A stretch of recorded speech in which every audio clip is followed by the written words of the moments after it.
Bonjour, bonsoir et bienvenue pour ce nouvel épisode de Critique en rate. Je vais vous parler de mauvais films. D'habitude, je préfère vous parler de films au pire moyen que je n'ai pas beaucoup appréciés ou de nanars réussis ou ratés, mais pas de films que je considère catastrophiques. Mais Halloween étant proche de la publication de cette vidéo, je me suis dit qu'après vous avoir incité à regarder des films d'horreur, j'allais vous parler de films horribles pour changer. Commençons par Snake Eyes. Paramount cherche à relancer la franchise G.I. Joe, adaptée des jouets Hasbro. Une origin story à 80 millions de dollars de budget est alors créé sur son ninja taciturne. Snake Eyes, le film est destiné au cinéma à la base, mais il a été repoussé plusieurs fois depuis début 2020. Le film est finalement arrivé directement en VOD dans nos contrées. Lorsqu'elle n'était qu'un dessin animé, la franchise G.I. Joe existait avant tout pour pouvoir vendre des jouets Hasbro à des enfants décérébrés. Quand elle fut adaptée au cinéma en 2009 avec G.I. Joe, le réveil du Cobra, elle consistait surtout en une succession de scènes d'action avec des jouets qui explosent, ainsi que des beaux gosses et des jolies femmes dont la poitrine de ces dernières servait de distraction pour le public adolescent lobotomisé visé par le film, remplaçant ainsi les effets spéciaux.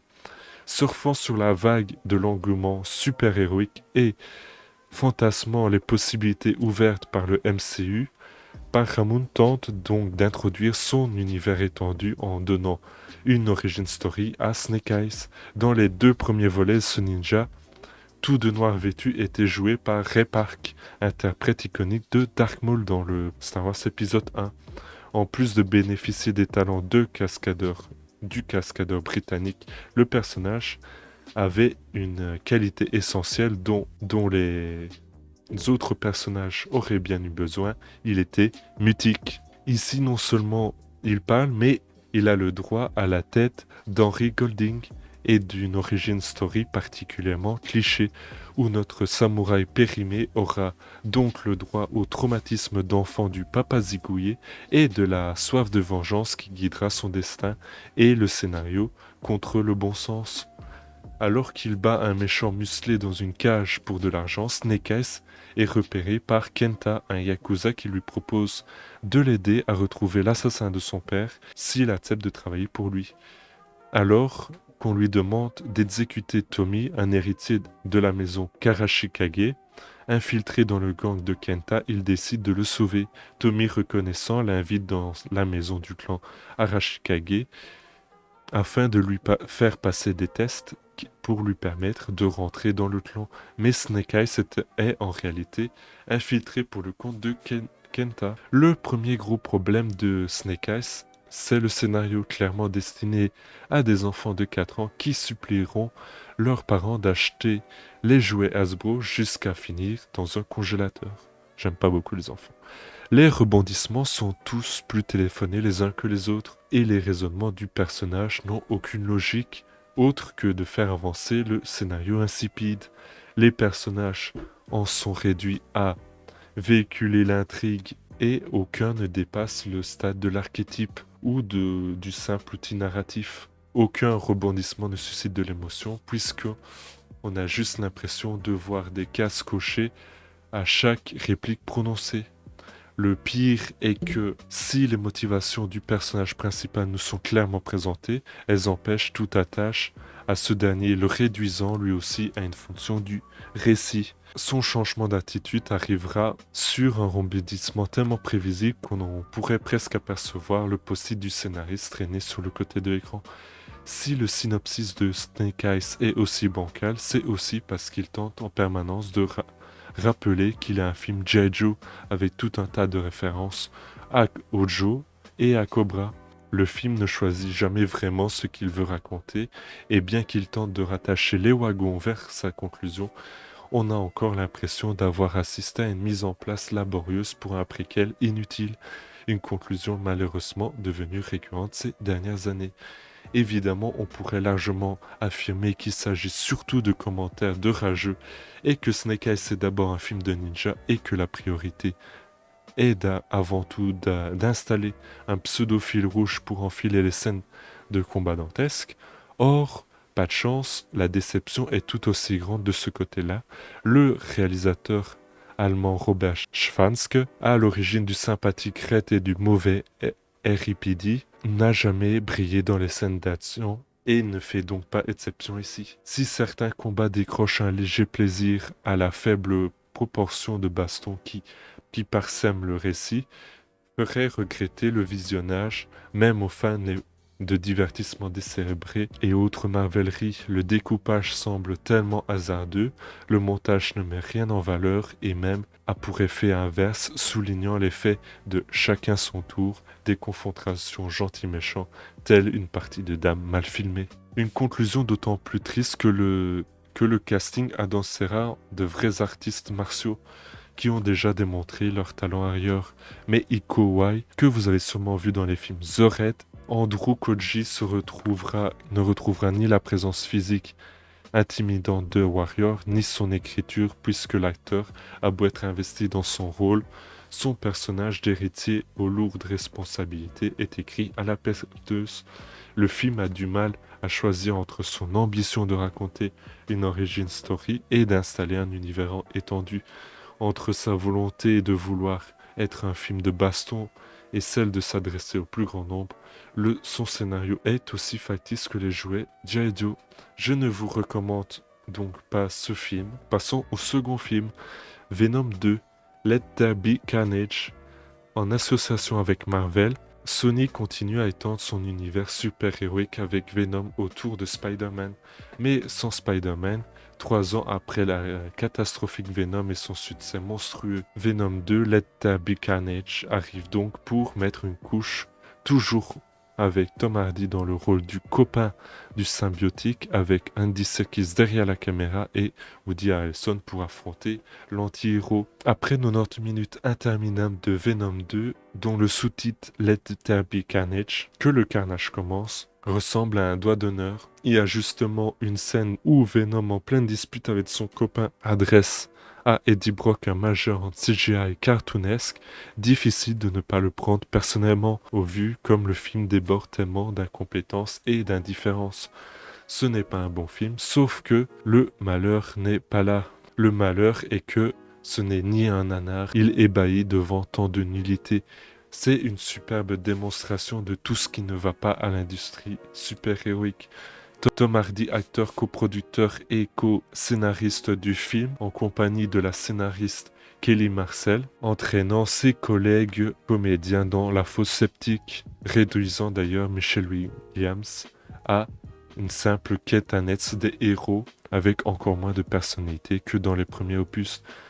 Elle est ballottée comme un joker narratif, faisant tout faire à Eddie Brock. Et même la plus moche et la plus factice perruque ne peut détourner l'attention de son visage en plein de détresse. Même si le pire reste Woody Harrelson et Naomi Harris, en Bonnie and Clyde Echo Plus, ils atteignent les sommets du cabotinage, peut-être parce que Cletus Cassidy alias Carnage et Frances Barrison alias Shriek sont écrits à la truelle pour rivaliser de bêtises avec le héros, ou peut-être parce que, entre autres vieilles perruques et océans CGI, ils ne peuvent rien faire malheureusement. Les motivations des méchants sont tellement proches du néant que leur dialogue dans le climax donne presque l'impression d'avoir raté des scènes pour pouvoir les comprendre. Andy Serkis a succédé à Ruben Fischer pour ce deuxième opus de Venom.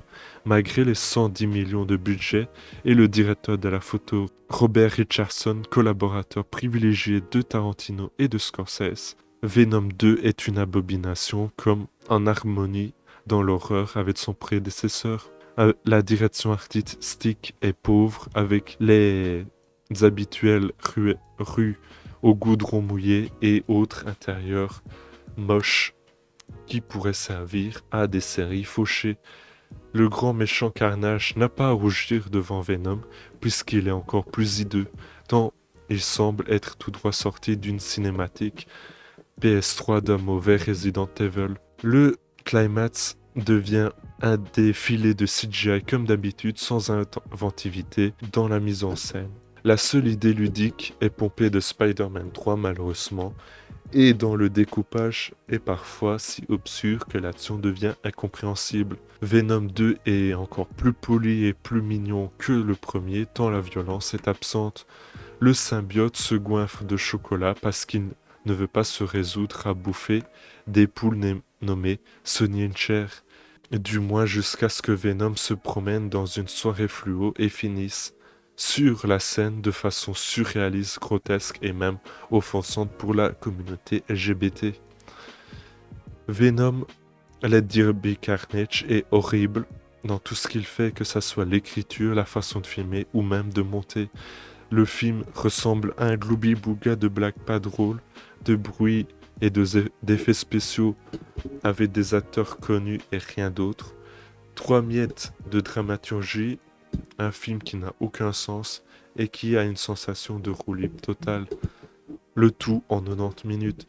Et ce n'est pas la fameuse scène post-générique qui permet de faire diversion et d'arranger les choses.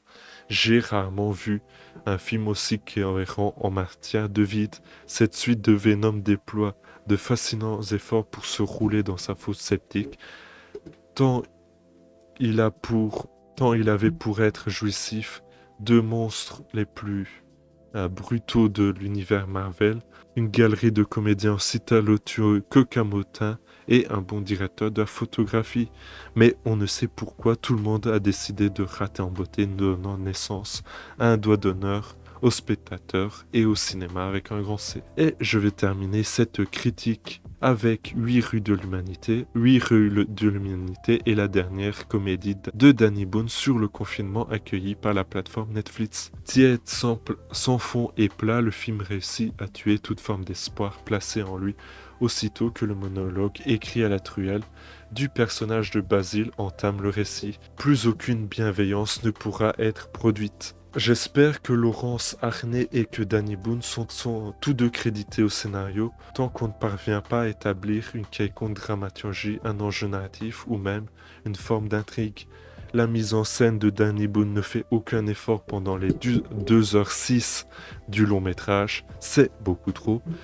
Mais tout cela ne pourrait être un énième navet si le film n'avait pas la prétention de nous sermonner gentiment illustré de ces interminables séquences où l'intrigue voudrait parler de l'apathie de ses protagonistes, comme pour nous agiter sous le nez nos supposées faiblesses, une attitude assez obscène allant jusqu'à rassembler ces personnages devant un médecin évidemment qui leur assène face caméra une leçon de morale sous les yeux graves de policiers. Danny Boone semble être là pour endormir le spectateur, mais il se contente généreusement de dresser le portrait de ses semblables en idiots, qui ont bien mérité qu'on leur explique la vie entre 2 blagues aussi lourdes qu'un éléphant. Le récit sans intrigue de 8 rues de l'humanité côtoie des décors en papier mâché, des blagues aussi vaseuses que des clichés auto. S'il était possible d'enlever tout ça, on distinguerait presque une émotion, voire la poésie qu'il essaye de véhiculer. Merci d'avoir suivi cette critique très énervée. Et si vous voulez soutenir la chaîne, vous pouvez vous abonner pour ne rater aucune émission, partager nos émissions rigolotes de précieuse qualité pour les faire découvrir à vos amis. Vous pouvez également laisser un petit pouce bleu avec un beau commentaire ou suivre nos comptes Twitter @vous-ciné. On va parler de l'actualité du cinéma et de notre petite chaîne YouTube. On se retrouve la semaine prochaine pour parler d'autres films de cinéma. À la semaine prochaine. Salut!